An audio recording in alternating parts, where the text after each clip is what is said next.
Covid 19 और इससे जुड़ी कई ऐसी चीजें हैं जो हर महीने, हर हफ्ते, हर दिन हमें एक नया सरप्राइज देते हैं। कुछ ना कुछ नया आता है, नई गाइडलाइंस आती हैं और नए सवाल भी हमारे मन में आते हैं। और उन सवालों के लिए इंटरनेट पर कभी भी मत जाइए, जाइए एक मेडिकल एक्सपर्ट के पास जो अपने एक्सपीरियंस से उन सवालों के जवाब देने वाले हैं। मेरा नाम है अरुण सिंह। बनेगा स्वस्थ इंडिया का यही प्रयास रहता है कि मेडिकल एक्सपर्ट्स आपके सवालों के जवाब दें। पिछली कई वीडियोस में हमने आपको कहा कि आप अपने सवाल हमें लिखकर भेज सकते हैं। आप ही के सवालों को आज मैं पूछने वाला हूं डॉक्टर अरविंद कुमार से। He is chairman of institute of chest surgery, Medanta hospital. A very warm welcome sir. Before I get on to questions that we've got from audience, I have two questions and I want to begin with ivermectin. It's not only has started a debate in the medical world but also political world. But ivermectin, is it the new hydroxychloroquine? Because अब हर कोई ये सोच रहा है कि ये miracle drug है, लेकिन कहा जा रहा है बहुत कम डेटा है और नहीं कहा जा सकता कि इस वक्त ये miracle drug है. So what are your thoughts on it? Arun ji, पहले तो आपके सभी दर्शकों को मेरा सादर नमस्कार और इस शो के लिए बहुत बहुत धन्यवाद एनडीटीवी का। जो आइवरमेक्टिन का आपने कहा कि मेडिकल डिस्कशन और पॉलिटिकल डिस्कशन दोनों हो रहे हैं, तो मैं पॉलिटिकल डिस्कशन को तो अलग रखूंगा क्योंकि वो मेरी फील्ड नहीं है। मैं आपको मेडिकल पार्ट का जवाब दूंगा कि आइवरमेक्टिन कभी भी एक मैजिकल बुलेट के रूप में नहीं प्रोजेक्ट हुई थी। जब से इसका यूज सजेस्ट किया गया था वो कुछ इन वाइट्रो स्टडीज पे बेस्ड था। इन वाइट्रो स्टडीज क्या होती हैं कि आप पेशेंट की बॉडी के अंदर नहीं, लेबोरेटरी सेटिंग में कुछ टेस्टिंग करो, जहां पर इस वायरस को जब इस आइवरमेक्टिन के घोल में एक्सपोज किया गया था तो यह देखा गया था कि वायरस का जो रेप्लिकेशन है बहुत स्लो हो जाता है। ये ऑस्ट्रेलिया में रिसर्च हुई थी जिसके बेसिस पे यह हुआ था कि ये कहीं ना कहीं हमें वायरस की ग्रोथ को रोकने में और उनको सेल्स को इनफिल्ट्रेट करने में, उसको रोकने में मदद करेगा। जो ट्रायल्स हुए डब्ल्यूएचओ के अंडर में, उसमें ये चीज बड़ी क्लियर कट बेनिफिट के रूप में उभर के नहीं आई। हमारे कंट्री में कुछ ट्रायल्स हुए, खासकर एम्स भुवनेश्वर में हेल्थ केयर वर्कर्स पे हुआ था। उन्होंने कहा कि नहीं, हेल्थ केयर वर्कर्स जो एक्सपोज हुए थे उनको अगर प्रिवेंटिव आइवरमेक्टिन दी जा रही है तो वो उनको हेल्प कर रही है। इसी तरह से कुछ ट्रायल्स थे जिसमें ट्रीटमेंट के रूप में भी जब ये दी गई तो उन्होंने दिखाया गया कि माइल्ड डिजीज के मॉडरेट टू सीवियर डिजीज में टर्न होने के चांस कम हो गए थे, क्योंकि ये बेसिकली वायरस के सेल में घुसने और सेल के अंदर रेप्लिकेट करने को रोकता है।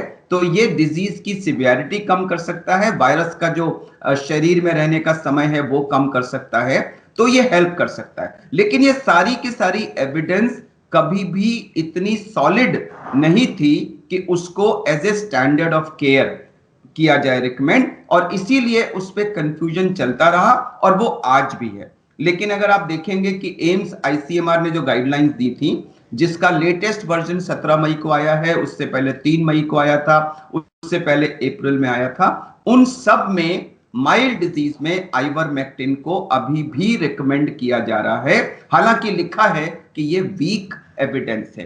कई स्टेट्स हैं जैसे यूपी था, गोवा था और भी कुछ स्टेट्स थे जिन्होंने अपनी पूरी पॉपुलेशन को एक समय पर यह प्रिवेंटिव हफ्ते में एक बार एक टैबलेट लेने के लिए रिकमेंड किया गया था। तो मेडिकली मैं ये कहूंगा कि एविडेंस इसके फायदे की थोड़ी है, लेकिन वो वीक एविडेंस है। और दूसरी चीज ये है कि ये कोई एक्सपेंसिव मेडिसिन नहीं है और फॉर्चुनेटली इसके साइड इफेक्ट्स बहुत कम हैं। तो इसलिए मैं थोड़ा सा इसके फेवर में हूं कि जब थोड़े बहुत पॉसिबल बेनिफिट्स हैं, नुकसान नहीं है, खर्चा नहीं है, तो जब हमारे पास वैसे ही कोविड को ट्रीट करने की साधन इतने सीमित हैं, तो जो भी थोड़ा बहुत बेनिफिट है अगर उसको ले लिया जाए तो उसमें नुकसान क्या है? एक मेजर डिफरेंस है हाइड्रोक्सीक्लोरोक्विन और इसमें, क्योंकि जैसा हम पहले भी डिस्कस कर रहे थे, एचसीक्यू के साइड इफेक्ट्स बहुत स्ट्रांग हैं और ज्यादा हैं। एचसीक्यू के जो खासकर से जो ओल्डर पॉपुलेशन है उसमें कार्डियक साइड इफेक्ट्स हैं जो कभी-कभी सीरियस भी हो सकते हैं। उस हिसाब से आइवरमेक्टिन सेफ्टी प्रोफाइल में कहीं बेटर परफॉर्म करती है। चलिए सर, अब इससे पहले अगेन जैसे मैंने कहा मेरे 2 सवाल हैं। एक आखिरी सवाल मेरी तरफ से और है, वो है एंटीबायोटिक्स के ऊपर। चाहे वो डॉक्सीसाइक्लिन हो, अजिथ्रोमाइसिन हो, अमॉक्सिसिलिन हो, तीनों बहुत ज़्यादा पॉपुलर हैं। क्या आप इन्हें रेकमेंड करेंगे कोविड-19 की ट्रीटमेंट के लिए और कितने ये ज़रूरी हैं? अरुण जी, कोविड-19 एक वायरल इन्फेक्शन है। एंटीबायोटिक्स वो मेडिसिन हैं जो बैक्टीरिया के खिलाफ एक्ट करती हैं। एंटीबायोटिक्स का वायरस की ग्रोथ पर जीरो इफेक्ट होता है। तो उस लॉजिक से अगर आप देखें तो जब वायरस का इन्फेक्शन है तो एंटीबायोटिक्स दे करके आप वायरस के ग्रोथ पर कोई भी इफेक्ट नहीं कर पा रहे हैं। अब जो लोग इसके फेवर में है वो ये कहते हैं कि वायरल इन्फेक्शंस में कभी कभी सेकेंडरी बैक्टीरियल इन्फेक्शन भी हो जाता है, तो एंटीबायोटिक्स देकर के हम उसको रोक रहे हैं। मैं उसका काउंटर आर्ग्यूमेंट देता हूं कि अगर आप शुरू शुरू में बिना सेकेंडरी बैक्टीरियल इन्फेक्शन की एविडेंस के ऐसी एंटीबायोटिक्स दे देंगे तो आप जो सेंसिटिव बैक्टीरिया है उनको मार देंगे और उससे रेजिस्टेंट बैक्टीरिया हो जाएगा। तो कल को अगर उसको वाकई इंफेक्शन होगा तो वो रेजिस्टेंट बैक्टीरिया का होगा। कुल मिला के आप उसको नुकसान कर रहे हैं। कुछ लोग हैं जो इनमें से दो मेडिसिन हैं, एजिथ्रोमाइसिन और डॉक्सीसाइक्लिन, जिनको इम्यूनोमॉड्यूलेटर कहते हैं। इम्यूनोमॉड्यूलेटर का मतलब हुआ वो कहीं ना कहीं हमारे इम्यून सिस्टम को थोड़ा सा एक्टिवेट करती हैं, उसको थोड़ा सा जगाती हैं और शायद वो वहां पर वायरस को मारने में मदद करती हैं। बहुत से लोग इसको डाउट करते हैं, तो मेरी जो पर्सनल प्रैक्टिस है वो ना देने की है। और जब 1.5 महीने पहले मुझे स्वयं कोविड हुआ था तो मैंने इनमें से कोई भी एंटीबायोटिक नहीं ली थी। ओके, अब जनता के सवाल ले लेते हैं और इसी वीडियो के दौरान अगर जो लोग हमें देख रहे हैं उनके कोई सवाल है वो कमेंट्स में लिख सकते हैं। पहला सवाल है, for how long will the immunity against Covid last after getting vaccinated? देखिए, ये मैं इसके साथ साथ एक और चीज भी आंसर कर दूंगा। How long will the Covid immunity last after getting a Covid infection, क्योंकि ये भी तो क्वेश्चन है कि मुझको कोविड हो गया, अब मेरे बॉडी में एंटीबॉडीज बन गई, अब मैं कितने दिनों तक मुझे दोबारा नहीं हो सकता। और उसी का पार्ट 2 है कि मैंने वैक्सीनेशन ले लिया, अब मुझे क्योंकि दोनों ही सेम काम कर रहे हैं कि आपके बॉडी में एंटीबॉडीज बना रहे हैं, एक इन्फेक्शन के द्वारा और दूसरा वैक्सीनेशन के द्वारा।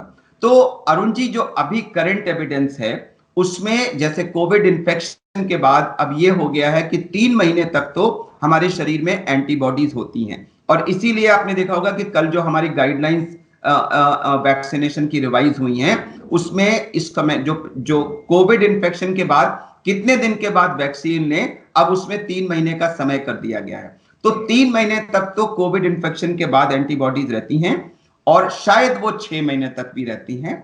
इसी तरह से कोविड वैक्सीनेशन के बाद जो आज का विश्वास किया जाता है कि कम से कम 6 महीने तक तो ये एंटीबॉडीज होंगी। उसके बाद इनका लेवल कितना रहेगा, कितने लोगों में ये फिर भी इफेक्टिव लेवल पर रहेंगी, कितने लोगों में ये कम हो जाएंगी, और इसी का पार्ट 2 आता है कि अगर कम हो जाएंगी तो क्या उसके लिए हमें 6 महीने पे एक बूस्टर डोज देने की जरूरत होगी। ये सब सवाल ऐसे हैं जिनका आंसर भविष्य के गर्भ में छुपा हुआ है। अगले 2-3 महीनों में हमें इन सवालों के जवाब मिल जाएंगे। Okay, will vaccination give me lifetime immunity against COVID-19? You've answered this. And then, are the antibodies created after the first dose of the vaccine, or is this a myth? I think what he's trying to say is कि पहली dose, सिर्फ एक dose के बाद ही क्या antibodies receive होती हैं या नहीं? अरुण जी, जैसे ही पहली डोज हमारे लगती है उसके चंद दिनों के अंदर बॉडी में एंटीबॉडी रिस्पांस माउंट होना शुरू हो जाता है। और खाली एंटीबॉडी रिस्पांस ही नहीं होता, उसमें हमारे एक सेल मीडिएटेड इम्यूनिटी भी होती है, जिसमें बॉडी की जो सेल्स होती हैं वो भी एक्टिव हो जाती हैं, उनमें भी मेमोरी होती है और वो भी वायरस को बॉडी में आने से रोकने में मदद करती हैं। ये दोनों ही सिस्टम्स पैरेलली एक्टिवेट हो जाते हैं और पहली डोज के बाद भी कुछ लेवल तक उनका रिस्पांस रहता है, लेकिन वो शायद उस लेवल तक नहीं पहुंचता जितना हमें वायरस से कंप्लीट प्रोटेक्शन के लिए चाहिए। इसीलिए हमें सेकेंड डोज की जरूरत होती है कि पहले डोज ने एक काम कर दिया, जिसने कहते हैं ना कि जमीन तैयार कर दी, और जो दूसरी डोज गई उसने बूस्टर का काम किया, तो उसने उस तैयार हुई जमीन पे एक अच्छा सा गार्डन खड़ा कर दिया। तो सेकेंड डोज के 2 वीक्स के बाद जो हमारे लेवल पहुंचते हैं वो ये माना जाता है कि हमें प्रोटेक्शन के लिए एडिक्वेट होंगे। लेकिन मैं यहां क्लैरिफाई कर दूं कि जहां तक हमारी दोनों वैक्सीन का सवाल है, कोवैक्सीन और कोविशील्ड, उसमें 70 से 80% प्रोटेक्शन मिलता है। यानी कि अगर 100 लोगों ने वैक्सीन लगवाई दोनों डोज, उसके 2 हफ्ते के बाद अगर वो 100 के 100 लोग इन्फेक्शन को एक्सपोज हुए तो शायद 70 से 80 को तो इन्फेक्शन नहीं होगा, 20 से 30 लोगों को इन्फेक्शन फिर भी हो जाएगा। लेकिन धारणा यह है कि वो मोस्टली 100% नहीं, मोस्टली माइल्ड होगा और उनको आईसीयू एडमिशन, वेंटिलेटर या डेथ की पॉसिबिलिटी कम है। कुछ हफ्तों पहले तक हम ये मानते थे कि ये वाली पॉसिबिलिटी 0 है, लेकिन पिछले कुछ हफ्तों में डॉक्टर्स की, नर्सेस की, फ्रंटलाइन वर्कर्स की वैक्सीनेशन के बाद भी डेथ्स हुई हैं। तो आज हम ये मानते हैं कि ये संख्या 0 नहीं है, लेकिन फिर भी इन सब का खतरा वैक्सीन लगवाने के बाद बहुत बहुत लो है, इसलिए समझदारी वैक्सीन लगवाने में ही है। आखिरी सवाल पूछ रहा हूं, आदित्य खन्ना ने मुझे भेजा है। He says, I got vaccinated with Covaxin. Would exercising increase its efficacy? Exercise का वैक्सीन की एफिकेसी पे कोई इफेक्ट नहीं है। एक्सरसाइज वैसे ही आपकी बॉडी के लिए अच्छी है, इम्यूनिटी के लिए अच्छी है, लेकिन कोई ये कहना कि उससे वैक्सीन की एफिकेसी बढ़ेगी, नो। ऑल्सो वैक्सीन लगवाने के कितने दिन बाद अगर कोई वर्कआउट करता है तो वो रिज्यूम कर सकता है? कोई ऐसा वो नहीं है। अगर आपको जनरली लोगों को माइल्ड टू मॉडरेट सिम्टम्स होते हैं, थोड़ा सा जहां लगा है वहां पर दर्द, बॉडी एक, चिल्स, फीवर, ये प्राय 48 आवर्स तक रहता है। तो उस बीच में हम कहते हैं आप रेस्ट करिए, अच्छी डाइट लीजिए, काफी सारे फ्लूइड्स लीजिए और पैरासिटामोल की टैबलेट 6 आवरली लेते रहिए। मोस्टली 48 टू 72 आवर्स में ये सिम्टम्स ठीक हो जाते हैं। उसके 1-2 दिन के बाद आप अपनी एक्सरसाइजेज और नॉर्मल एक्टिविटी रिज्यूम कर सकते हैं। Lastly, because हमारी कॉन्वर्सेशन से मुझे एक और चीज याद आई। This is one theory which is being floated on the internet. This says कि जब वैक्सीन लगवाते हैं तो during that period your immunity is fragile, you are more at risk. Is that a myth or a fact? It's a myth, क्योंकि जो vaccine है, मैं आपको एक्सप्लेन कर दूं वैक्सीन क्या है। वैक्सीन बेसिकली वायरस की बॉडी का वो पार्टिकल है जिसमें हमारे बॉडी को एंटर करने के लिए सबसे ज्यादा जिसकी जरूरत होती है। जैसे कोरोना वायरस को लें तो उसकी सरफेस पे कुछ स्पाइक्स होते हैं जिसको हम स्पाइक प्रोटीन कहते हैं। तो जब वो वायरस हमारे बॉडी में जाता है तो स्पाइक प्रोटीन की मदद से वो सेल्स के साथ चिपकता है और चिपक के वो फिर सेल्स के अंदर जाके हमारे डीएनए को यूज करके अपने को रेप्लिकेट करता है।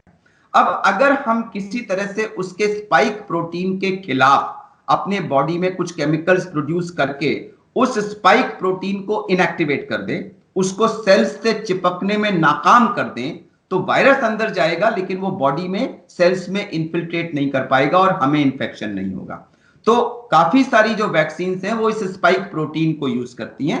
कई वैक्सीन हैं जो अदर मेथोडोलॉजीज को यूज करती हैं। मेथोडोलॉजी कोई भी हो, सबका एम ये होता है कि वायरस की बॉडी के किसी न किसी इंपॉर्टेंट हिस्से के खिलाफ बॉडी में एंटीबॉडीज बना दो। जब आपके बॉडी में वो एंटीबॉडी सर्कुलेट कर रही होंगी, सारे सेल्स में वो एंटीबॉडी उनकी सरफेस पे मौजूद होंगी, ऐसे में जब वायरस अंदर जाएगा और सेल्स में घुसने की कोशिश करेगा तो वो एंटीबॉडीज के रूप में जो पहरेदार खड़े हैं वो उस वायरस को सेल में घुसने नहीं देंगे और उससे आप इंफेक्शन से बच जाएंगे एक्सपोजर के बावजूद। ये काम होता है। तो इसमें हमारा इम्यून सिस्टम जो है, जब एंटीजन इंजेक्ट करते हैं वैक्सीन के रूप में तो इम्यून सिस्टम एक्टिवेट होता है और वो ये एंटीबॉडीज बनाता है। तो ये कहना कि वैक्सीन लगाने से इम्यूनिटी लो हो जाएगी, एक्चुअली सच्चाई तो इसकी उल्टी है।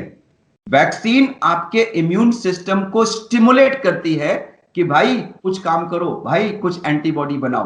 तो actually the system is getting activated and not suppressed. तो वैक्सीन के बारे में भी बहुत से लोगों में थोड़ा सा ये भ्रम है कि अभी कल कुछ गाइडलाइंस चेंज हो गई हैं तो उससे चेंज होने से क्या हुआ है। तो मैं आपको बता दूं कि कल जो गवर्नमेंट की नोटिफिकेशन आया है गाइडलाइंस बदलने के बारे में, उनमें जो 8 पॉइंट्स हैं उसको हम 3 ग्रुप्स में बांट सकते हैं। पहला ग्रुप ये कि अब तक हम लोग कहते थे कि 18 साल से कम उम्र के बच्चे, प्रेग्नेंट लेडीज और लैक्टेटिंग मदर्स, इन 3 ग्रुप्स को वैक्सीन नहीं लगनी है। तो कल की गाइडलाइंस में लैक्टेटिंग मदर्स को इस ग्रुप से निकाल दिया गया है, यानी आज से जो माताएं अपने बच्चों को दूध पिला रही हैं, लैक्टेटिंग मदर्स, वो वैक्सीन ले सकती हैं। पहला चेंज तो ये है। दूसरा था कि अगर किसी को कोविड हो चुका है और उसको डोज वैक्सीन लगवानी है, पहली डोज या सेकंड डोज, या उसने एक डोज लगवा ली है और उसको सेकंड डोज लगवानी है, तो कोविड और वैक्सीनेशन की डोज का गैप क्या होना चाहिए, जो अब तक हम 4 से 6 हफ्ते का कह रहे थे गवर्नमेंट की रिकमेंडेशन, तो उसको कल 3 महीना कर दिया गया। यानी अगर आपको कोविड हुआ और आपको पहली डोज लगवानी है, 3 महीने बाद लगाइए। पहली डोज के बाद कोविड हो गया, सेकंड डोज लगवानी है, 3 महीने के बाद लगवाइए। और अगर आपने कोई मोनोक्लोनल एंटीबॉडीज या प्लाज्मा लिया है तो उसके भी 3 महीने के बाद लगवाइए। और अगर आपको कोई दूसरा इंफेक्शन है सिवियर, जिसके लिए आपको अस्पताल में या आईसीयू में भर्ती होना पड़ रहा है, तो उसके 4 से 6 हफ्ते के बाद आप वैक्सीन लगवा सकते हैं। तो ये तो था सेकंड ग्रुप जिसमें चेंजेस आए हैं। और एक और उन्होंने चीज क्लैरिफाई कर दी है कि कोई ब्लड डोनेशन कब कर सकता है। तो अगर आपको कोविड हुआ है तो आप आरटीपीसीआर नेगेटिव होने के 2 हफ्ते के बाद अगर चाहें तो ब्लड डोनेट कर सकते हैं। तो ये 3 ग्रुप्स हैं जिसकी कुछ मॉडिफिकेशंस कल आई हैं। बाकी सब कुछ जो इंडिकेशंस वगैरह थे वो सब वैसे के वैसे ही हैं। बहुत सर, ये आपने खास पॉइंट जो वो भी हमारे साथ शेयर किए। So this is doctor Arvind Kumar in all his glory. मेरा नाम है Arun Singh. Time for me to sign off. देखते रहिए बनेगा स्वस्थ इंडिया।